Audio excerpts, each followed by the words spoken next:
That's Nick. And that's Joseph. And today we're here to talk about The Gray Man, the 9th film directed by the Russo brothers, which Netflix released theatrically July 15, 2022, right before it's set to premiere on their streaming service July 22nd, 2022. The Russo brothers are known for Marvel films, right? I recently discovered that they are the second most profitable directing duo behind Spielberg, and that's because of their 4 Marvel movies, 2 Captain America movies, and the last 2 Avengers films. But back in the day, like 20 years ago, their biggest film was probably You, Me, and Dupree, if you remember that. Is that about a dog with Jennifer Aniston? No, that's Marley and Me. Oh. You're thinking, I think it's Kate Hudson and, is it Matt Dillon and Owen Wilson? I don't think I ever saw that, actually. I don't know. That might, if that's the right cast. The title, if there's any film that demanded the use of Fade to Grey by Visage, which Violet Chachki just covered for whatever reason, it's this film. It also reminds me of that Catherine Tate bit about he's a gray man now. Oh, God. Remember? Yes. He's gay. John. Well, I don't have any notes because this movie was very basic to me. It's definitely a step above like other Netflix action films like Extraction, which the Russo brothers produced, or like Red Notice. Well, that was garbage. But yeah, so it's a step above, but there's nothing about it that stuck out to me. Well, especially seeing it's based on a novel. Apparently, there's a series of novels, Gray Man novels by Mark Greaney, who is kind of a Tom Clancy acolyte from the 90s. And James Gray, the Gray Man, was going to adapt this back in 2011, I read, starring Brad Pitt, and then there was talks about a gender switch with Charlize Theron playing this character, all of which sound more interesting than what we have. Anyway, so Ryan Gosling plays this guy who we find in 2003. He's incarcerated when some person, like from the CIA, played by Billy Bob Thornton. Fitzroy. Thornton. Thornton or Thornton? There's an N in it, but Thornton is how it sounds, I think. Thornton. Okay. He comes and sees Ryan in jail and says, basically, I'm getting you out if you agree to be like a secret agent for me. Ryan agrees, and we fast forward 18 years. 18 years. And he's told he's selected because of his like skill set and the fact that he doesn't have any family. The reason Ryan's in jail is because he killed his dad. Ryan. But like, we can get into it. I don't know what skills he exhibited because he just shoots his dad and kills him, and then that's it. But we flash forward 18 years and we see that Ryan's on another gig in Bangkok. And it reminds me of like any scene from like a James Bond movie. And the person he's supposed to kill, he finds out is another person like him. And they're part of the Sierra program. Mm-hmm. So they're called like Sierra 6. Like Ryan Gosling is Sierra 6. The person he's supposed to kill turns out to be Sierra 4. So it's like if 005 had to kill 007. Or 007 had to kill 005. You know. But before he kills old boy, before Ryan kills this person, the guy gives him a necklace and says, this is what they're looking for. And there's like a hard drive. And the gag is, well, I can't even get there yet because the person who hired Ryan is the Bridgerton guy. His name is Denny, played by Regé-Jean Page. Denny, like your sister's cat? Mm-hmm. Oh. That was his name, Denny? Yeah, Denny, is it Carmichael? What a lame name. Okay. And also the name of the boy from The Room. That's right. That's what we named the cat after. That's right. Okay. Denny Bridgerton hired Ryan to kill Sierra 4 because what's around or on his necklace is evidence that Bridgerton is corrupt. Like, he's the head of the CIA thing, but he's using his power to work with nefarious people for, I'm assuming, like, money and connections. So, of course, Bridgerton wants to silence Sierra 4. But Ryan takes the hard drive. Mm-hmm. So... and mails it to Prague, where an ex-agent played by Alfre Woodard lives. Someone he can trust. Mm-hmm. So Bridgerton hires Chris Evans, who used to be in the Sierra program, but he's a sociopath, So they kicked him out. So now he does like private stuff. Now he's a smooth operator. So the bulk of the movie is Chris Evans chasing Ryan Gosling, trying to get this external hard drive. And it's just a series of like Stuff. Ryan Gosling escaping narrowly from the clutches of Chris Evans, minions. Mm-hmm. And it culminates with them Chris Evans' character, like his people get the necklace and in the process kill Alfred Woodard.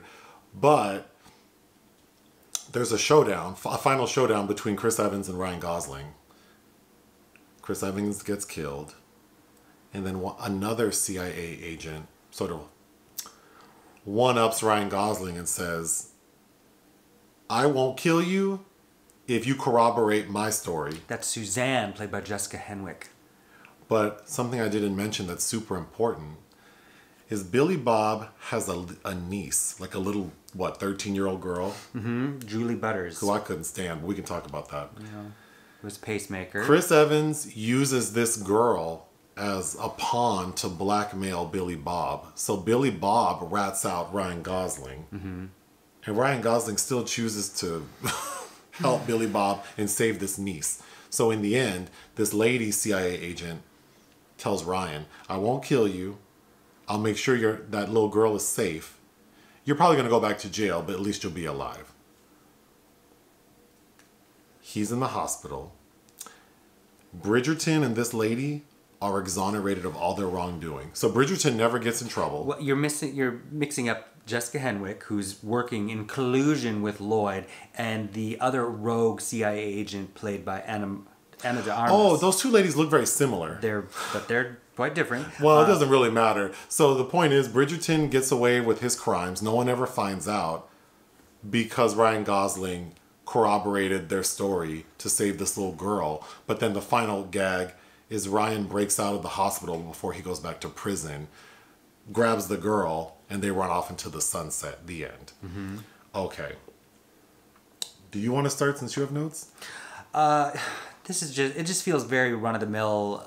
Another government agency that has this secret posse of assassins that they use at their whim. You can pull from any number of recent films, like that terrible Blacklight starring Liam Neeson, or that Chris Pine film, The Contractor. And even those had a little bit more by way of navigating characterization, because this introduces us to a badly de-aged Billy Bob Thornton interviewing Ryan Gosling in prison, and then jettisons us into one of those melees where we have no connection to anyone or know who's good or bad or what we care about, and then it just goes from there. We don't care.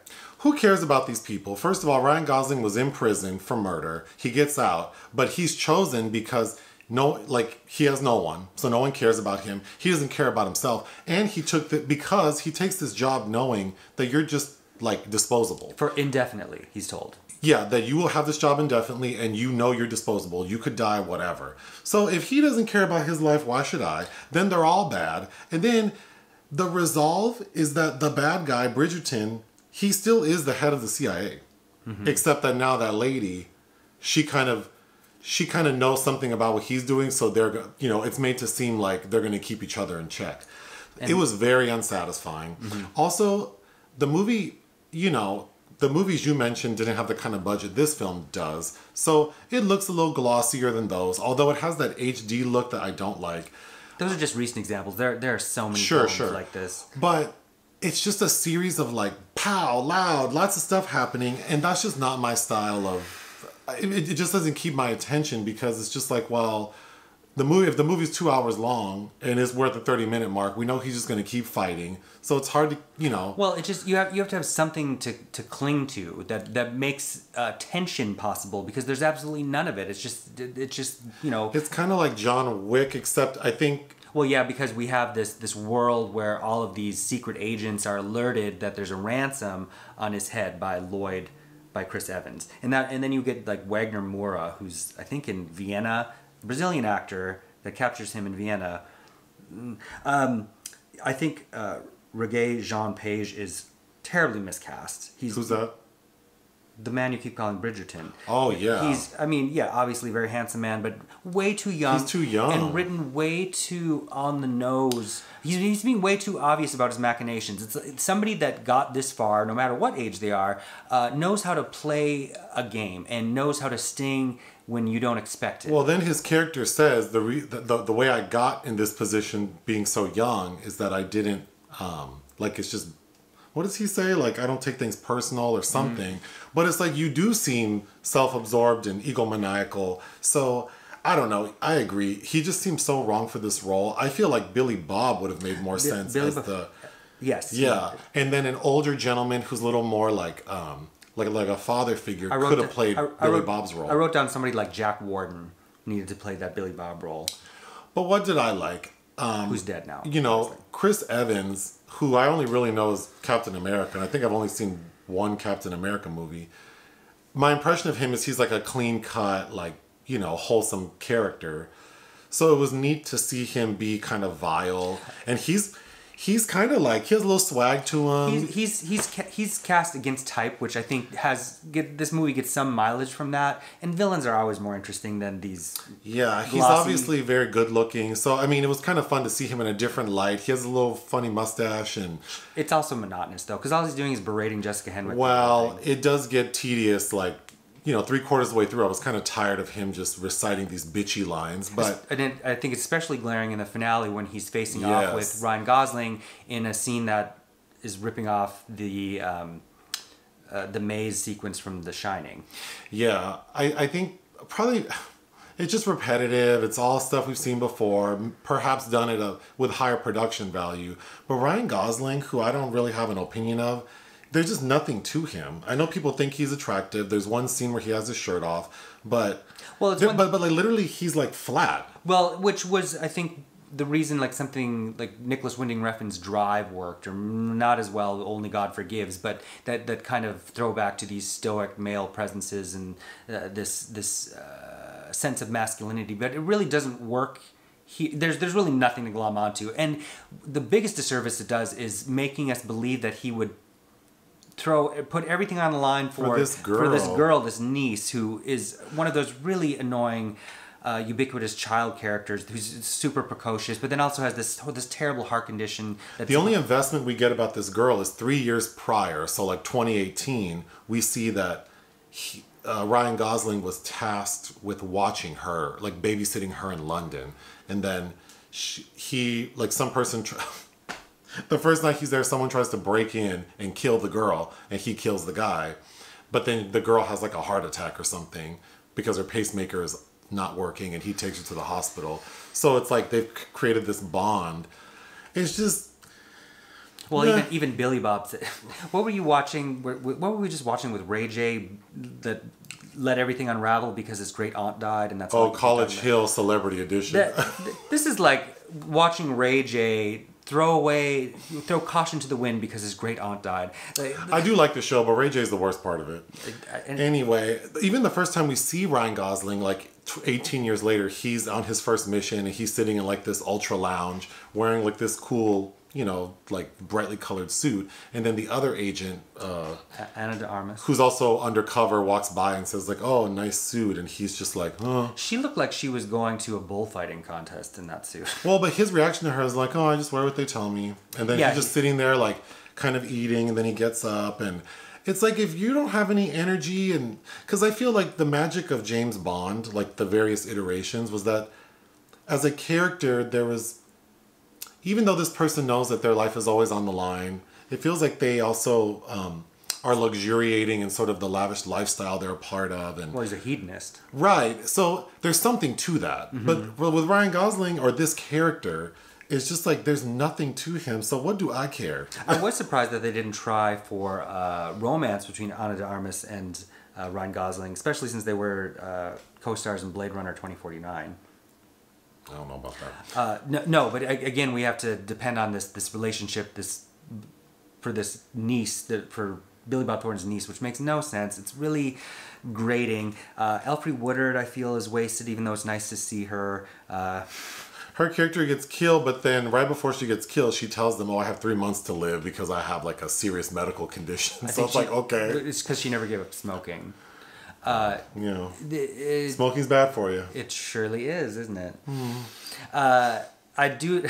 It's also one of those films where you start, if you're taking notes on something like this, you're like, oh, they're in Bangkok, oh, they're in Croatia, yes. And then it's just like, it's just exhausting. Like, there are so many locations. Like, who cares? all of these places look the same. That being said, I can see people liking this. Again, it is a step up from other stuff. Except for when we first go to Alfred Woodard's office, which doesn't make sense either because Billy Bob is released.